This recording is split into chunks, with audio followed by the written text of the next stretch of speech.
Hello dear student, मैं Shailesh sir और आज की इस वीडियो में आपको त्रिघात बहुपदों के शून्यकों और गुणांकों के बीच के संबंध को बताएंगे कि इनके बीच क्या संबंध होते हैं और वे संबंध कैसे आते हैं। यानी कि यहाँ पे आपको कोई भी चीज़, कोई फार्मूला रटना नहीं है। तो चलिए वीडियो को शुरू करते हैं। तो इसके लिए हमको क्या करना होगा, लेना होगा एक त्रिघात बहुपद। तो लिखेंगे माना एक त्रिघात बहुपद क्या है, a x cube plus b x square plus c x plus d. तो यह हमारे पास एक त्रिघात बहुपद है। यह कौन सा बहुपद है, हमारे पास एक त्रिघात बहुपद है। लिखेंगे माना इसके कितने शून्यक होंगे, तीन घात है मतलब, तो तीन शून्यक होंगे। तो माना इसके तीन शून्यक अल्फा बीटा कामा गामा है। तो जब इसके तीन शून्यक हैं, तो हमने आपको बताया था द्विघात वाले में कि जब शून्यक दिया हो और बहुपद बनाना हो तो आप उसके लिए क्या करते हैं, तो जिस चर में हमको x के रूप में लिखना, तो x में से इन शून्यकों को बारी बारी घटा के ब्रैकेट में गुणा के रूप में लिखते हैं। तो लिख देंगे x minus alpha, x minus beta और यहां हो जाएगा x माइनस गामा। तो आपको समझ में आया होगा। अब करना क्या है कि हम लोगों को अब इनका आपस में गुणा कर लेंगे।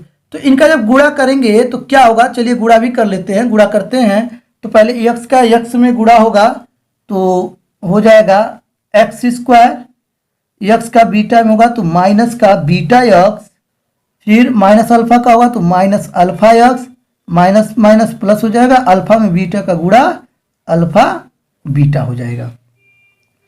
अब क्या करेंगे, एक्स माइनस गामा को वैसे का वैसे उतार देंगे, लिख देंगे।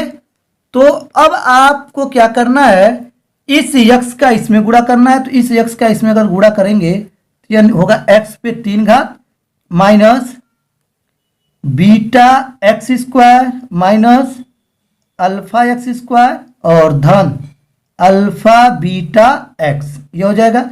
अब माइनस गामा का गुणा होगा तो minus gamma x square minus gamma beta x minus minus plus हो जाता है और अल्फा हो जाएगा।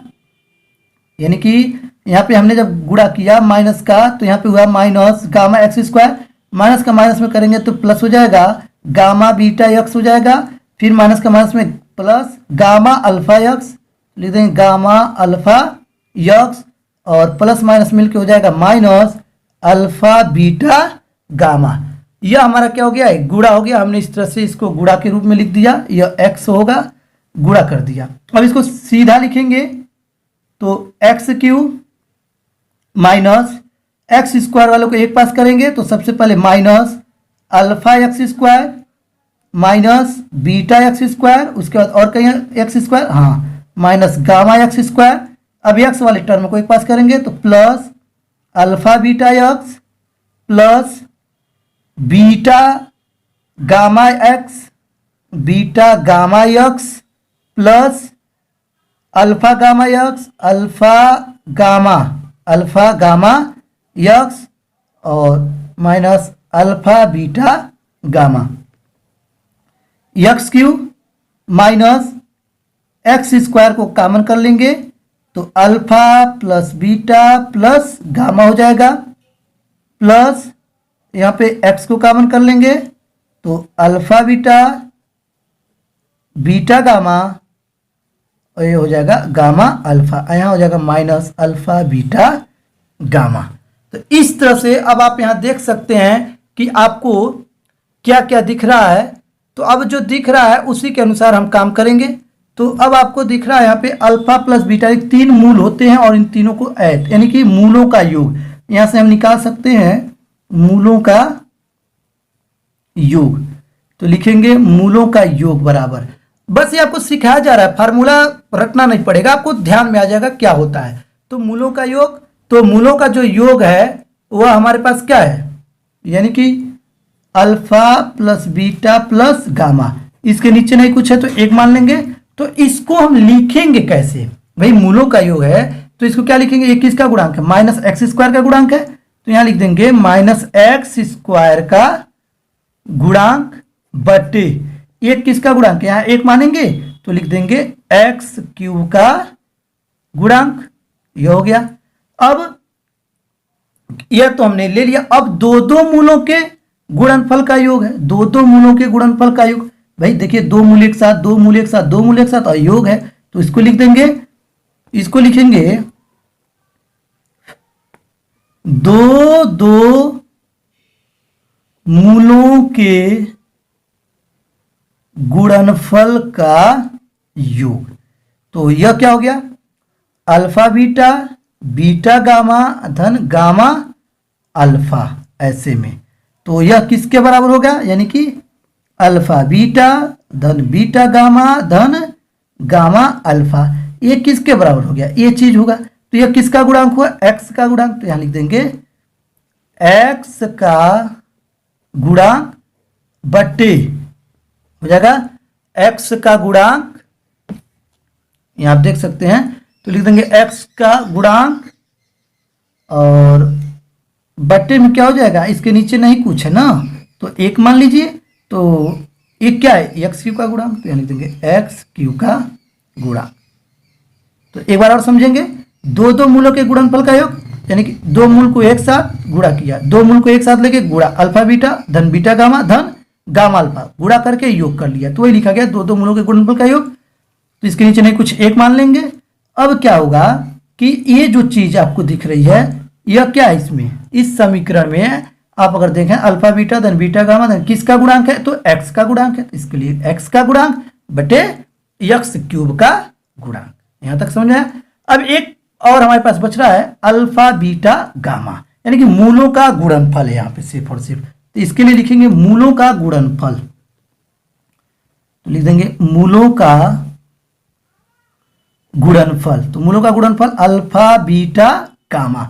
तो अल्फा बीटा गामा क्या है, यह हो गया माइनस में है और ये इसको हम क्या बोलेंगे अचर, क्योंकि इसमें कोई चर नहीं है, तो लिख देंगे माइनस अचर पद बट्टे क्या हो जाएगा एक्स क्यूब का गुणांक, एक्स क्यूब, क्योंकि इसके भी नीचे नहीं कुछ है तो एक मान लेंगे और एक क्या है एक्स क्यूब का गुणांक है, तो एक्स क्यूब का गुणांक।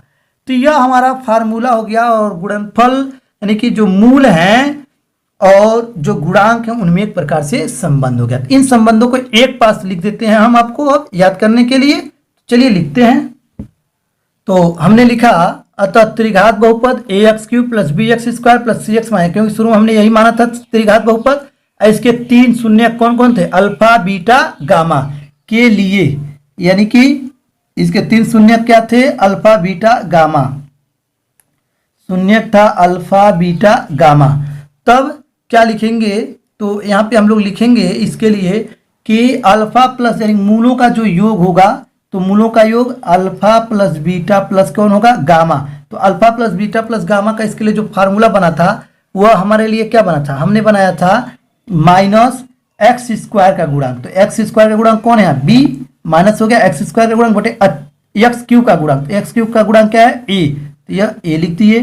दो दो मूलों को एक साथ ले लिया जाए अगर, तो बना था अल्फा बीटा बीटा गामा धन गामा अल्फा, तो इसका क्या बना था, तो इसका जब हम लोगों ने बनाया था तो वह बनाया था दो दो को लेके कि x का गुणांक बटे एक्स क्यू का गुणांक, क्या बना था x का गुणांक बटे एक्स क्यू का गुणांक, तो x का गुणांक कौन है यहाँ c और एक्स क्यू का गुणांक क्या है a, यह हो गया। फिर तीसरा हम लोगों ने बनाया था कि मूलों का गुणनफल, क्या बनाया था मूलों का गुणनफल, यानी कि अल्फा गुणे बीटा गुणे गामा, इसका जो मान निकल के आया था हम लोग के पास, तो वह आया था क्या आया था माइनस का था अचर पद, माइनस का क्या था हमारे पास अचर पद, तो यहां लिख देंगे अचर पद। अब बट्टे में क्या था एक्स क्यू का गुणांक, तो एक्स क्यू का गुणांक, तो लिख लीजिए, तो क्या लिखेंगे माइनस अचर पद कौन है यहाँ डी है, अब बट्टे भाई अचर पद क्या आपके पास है यहाँ डी, तो डी हो गया और यहाँ हुआ एक्स क्यू का गुणांक क्या है ए। तो इस तरह से आपने देखा किया, यानी कि मूलों का जो गुणनफल का फार्मूला बना वो माइनस डी बाई ए बना, दो मूलों के गुणनफल का योग सी बाई ए और मूलों का योगफल alpha plus beta plus gamma का जो फार्मूला बना माइनस बी बाई ए। तो इसको आपको याद रखना है, इस सूत्र को अब, क्योंकि आपको हमने निकाल के बता दिया यह कैसे आता है, यानी कि रटना नहीं था, हमने आपको पूरा पूरा एकदम विधिवत बता दिया कि ये निकलता भी कैसे है। तो अब आप इसको रखिए, याद रखिए और तैयार कीजिए। फिर हम लोग आगे मिलते हैं अगले वीडियो में। तो उम्मीद करते हैं आपको यहाँ तक समझ में आया है। अगर वीडियो अच्छा लगा हो तो इसे लाइक कीजिए, शेयर कीजिए और सब्सक्राइब कीजिए, और अपने दोस्तों से भी सब्सक्राइब कराइए ताकि उनके पास वीडियो सबसे पहले पहुंचे और सबसे पहले भी देखें सीखें। तो आज के लिए बस